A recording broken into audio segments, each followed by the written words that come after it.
These are the things that I would do if I were starting over from scratch, knowing what I know now 5 years in.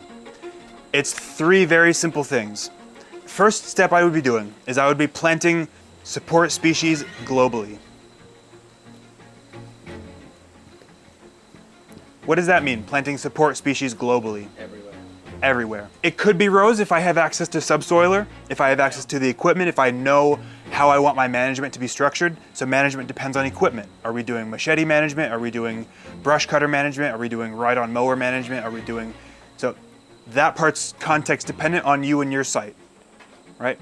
Larger scale, bigger equipment, smaller scale, machete, right? There's a great agroforestry book. It's a manual called, I think it's called Agroforestrying the World or something along those lines, from tractor to machete. There's a PDF available in the fellowship, probably online you can find it as well. Tractor to machete. But I'm planting support species globally. If I can do my soil prep, if I can subsoil beforehand, fantastic. But the key here is I want to plant these support species everywhere, knowing that if eventually I'm going to get to this back corner, it'll take me 5 years. I would rather get there in 5 years, having 5 years worth of established biology, established pioneers, established shade, canopy cover, biological activity in the soil, hormones, biomass, less grass pressure. There's so many benefits to arriving at an area and, oh cool, I've got 3 years of established pioneer species doing the work for me. Or even if it's here 4 years, 3 years. What's the alternative? If I don't globally plant my support species like this, it doesn't look like that. Every single year you go to plant a new area, what are you facing?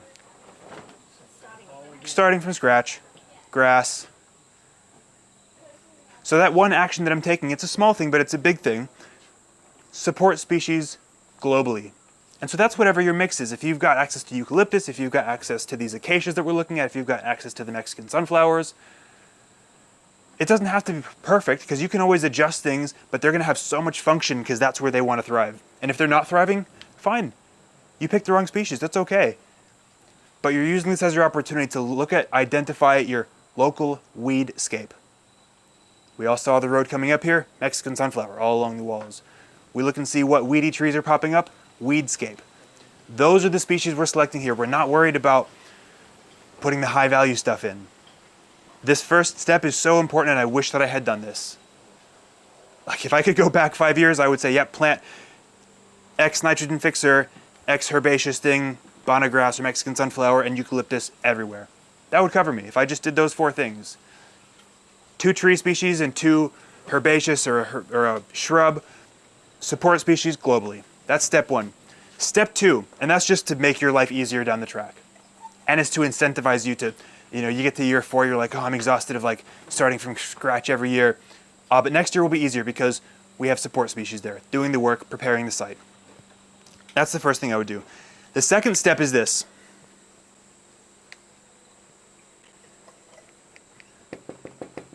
The second step is creating a laboratory. So if you're taking notes, LAB. It's creating a laboratory close to home, a place where you can throw a bunch of diversity. What we said before, a lot of this is about knowing the species and being able to recognize patterns. This is where you're doing that. This isn't going to be an area where I'm trying to do things commercially. But what you're doing is you're throwing everything you can in here and making your fast observations. You're seeing, cool, what works well? How do these respond to this kind of treatment? How do these respond in this interaction between this species and this species? How's the management? Which management do I like, this kind or this kind? Laboratory.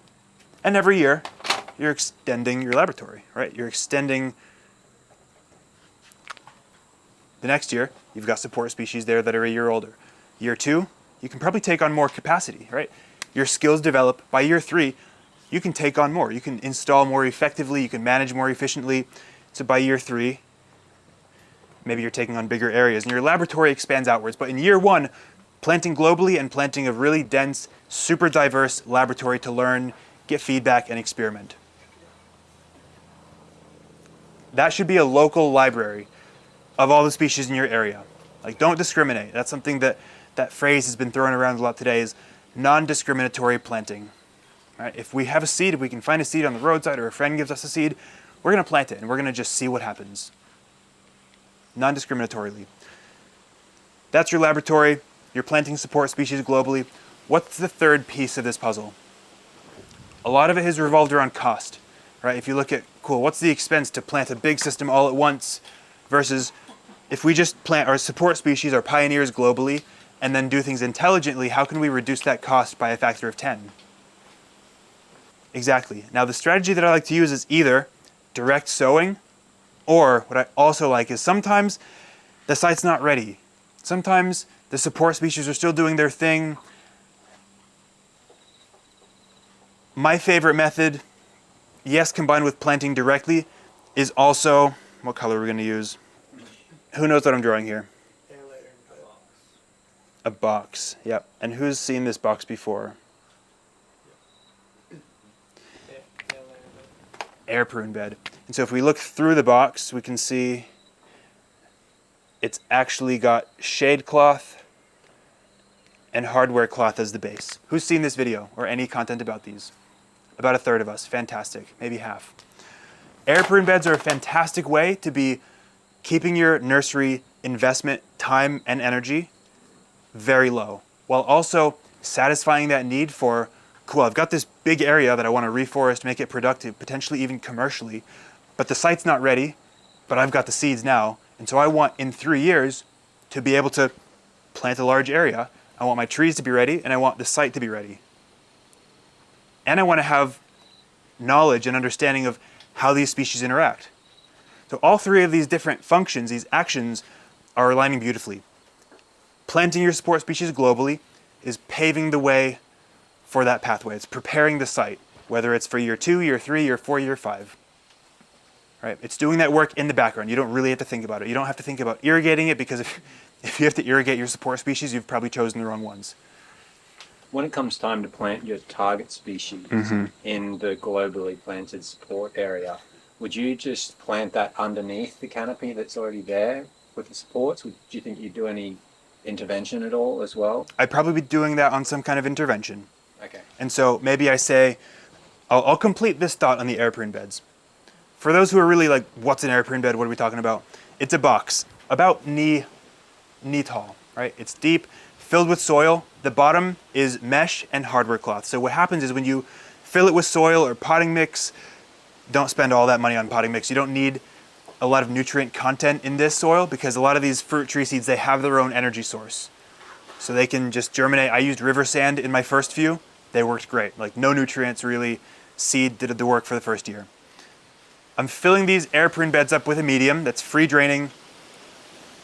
Tons of fruit tree seeds or nut tree seeds. I leave them 1 or 2 years, and suddenly it's this bed of really high density, whether it's macadamias, whether it's custard apple, whether it's lychees, you can say lychees, hey. Whatever these longer term high value trees are that you want, that you have access to seeds, I'm putting them in my air prune beds. And so in a room like this, right, let's say the roof is off and you have this amount of space. You don't need a whole lot of infrastructure for this. You don't need to have a big greenhouse. You don't need to have a bunch of pots that you're watering. What's the downside of pots? Well, they take up way more space per tree. There's way more sunlight hitting the soil of the pot, which means you have to weed them. And they're a small soil mass, and so they dehydrate quickly, so you have to water.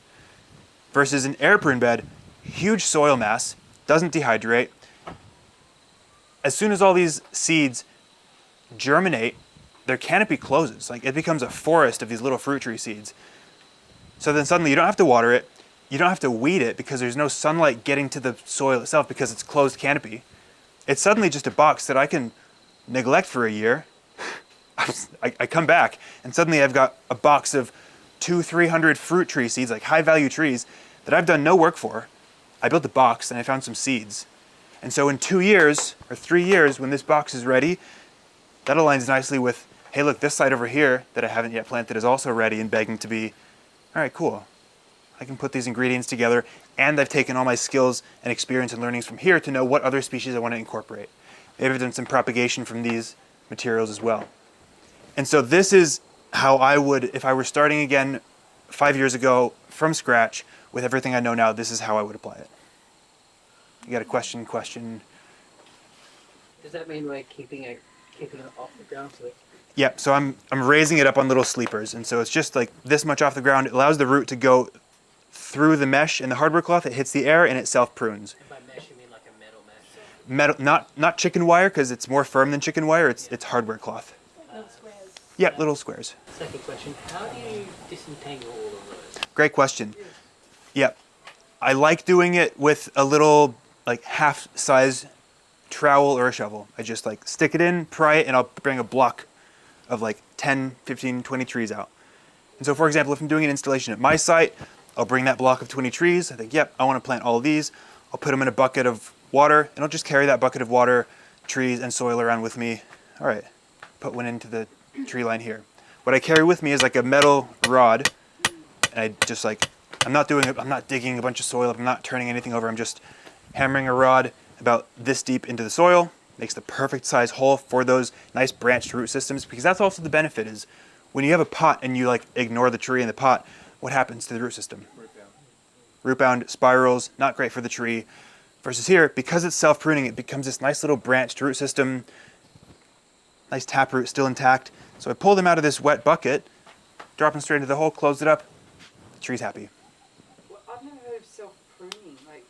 Air pruning, yep. Okay. And so the roots hit the air. They don't like air. They just kind of like come back. So they become these little branch root systems. And those blocks you pry out of it, you put in the water, that's enough to separate the trees without damage to the roots? Exactly. Yep. Okay.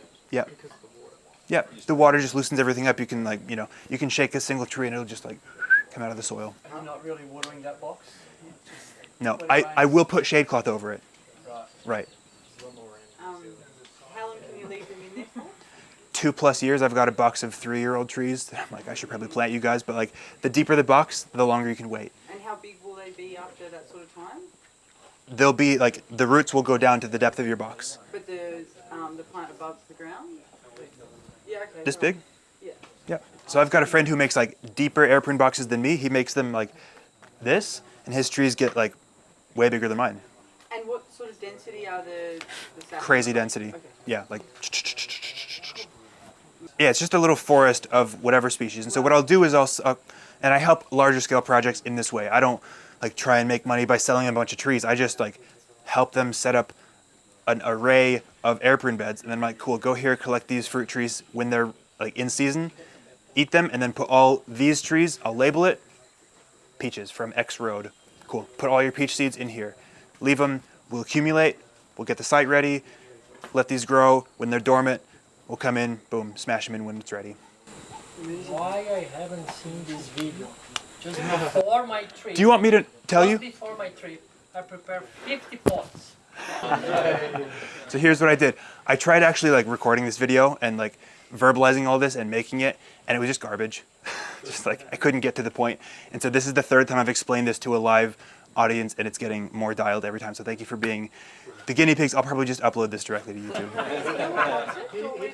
No, I've never heard of this, but this is just like sitting and reflecting like, okay, fuck, if I just like could start over 5 years ago with everything I know now, is how I do it. No, the air prune bed. Air prune bed. Oh, that was something that I learned from Sean from Edible Acres in New York about 5 years ago. Nobody had, like, it was him and like one other guy had been doing it. I was like, this is amazing. I first started when the whole disease thing was happening. I was like, I want to make a bunch of these. Filled them up with macadamias, walnuts, and just have not stopped. Absolutely, you can do a mixture. Yep. If you go buy all the materials, it costs me about $200 per bed. If you're buying all these materials like from a Bunnings or a Mitre 10. You can obviously like scrap materials together, but if you want to just buy fresh materials to make a bunch, it's averaging out. Scraps are free, but sometimes if I use wood that's not treated, or if I use like, softer wood, it only lasts 2 or 3 years. So my first air prune beds have now decomposed, which is why I'm now buying treated timber to just let them last for a decade. In a specific season, dormant? I plant, do I like pull them out in a specific season? Yeah, if the trees are deciduous and they're going dormant, that's when I like to do it. Or early season, like beginning of the season, so I know they're gonna get a nice water in. The later I wait into the season, the less they like that. And here's a funny thing, which is why like the direct seeding thing, I love direct seeding, but the trees that have done this, they're outperforming the ones that I've direct seeded. It's just like, I'm just... Yeah. So step 4 of this, I know it was a 3-step thing. What I'm doing now in step 4 is, because I've got these target trees, for me, custard apple, American pawpaw, like high value to me and to the market trees. Now now they're in like super high density because I have so many of them. I have an abundance. I'm like, cool, let's like make use of this. They're every meter in the system. Yeah. Like people come in, they're like, that's a $70 tree, that's a $70 tree, 70, 70, 70. And here's the irony about it is when I first started my first line, like most of us did, I went out and I bought 7 grafted trees. I probably spent like a few $100s doing that. And guess what happened? First frost came, killed them all. I was like, I have drone footage and I was like, I'm probably just gonna give up. Like, I'm like, this isn't working, I'm not for this, I'm gonna give up. And things started coming back that next season. I was like, okay, I'll do it again, I'll try again, I'll do it better, adjust, plant higher density of the support species, and then it's just been nonstop from there. But the thing is, A, I don't buy any more of those grafted trees from the nursery because they're way too expensive, and B, I just do this because I can plant expensive, high value trees, super dense. And the fourth step, now that I've got these trees that are like super dense, high value, I know that's gonna be my target crop across the whole system, like I'll sacrifice other things for these. Now what I'm doing is I'm taking, skill stacking, right? Kyle's here, arborist, I've got 1 minute to explain this. I'm field grafting every other tree. I'm snipping it and I'm taking scion wood from a known cultivar that has a high fruit content, low seeds, sweet, good flavor, good size, and I'm pasting that on. So I've got a selection of trees that I'm just, boom, field grafting, and I'm doing every other one because I want to keep some genetics around. I want some genetics to express themselves, try my luck and see what I can find, but I also want fast production. And so these ones are already flowering. What kind of trees can you sow directly the seed and get a true fruit from it and not need to Oh, they'll all fruit. yes? They're probably going to be smaller and potentially more seedy than their parent tree. They'll take longer, but they'll fruit. That's how trees, Sorry, Byron, we just got to head. Okay, thank you guys so much. That's the whole thing. Thank you, Peter. Bye, you guys. Out of battery. Cool. Hope you enjoyed.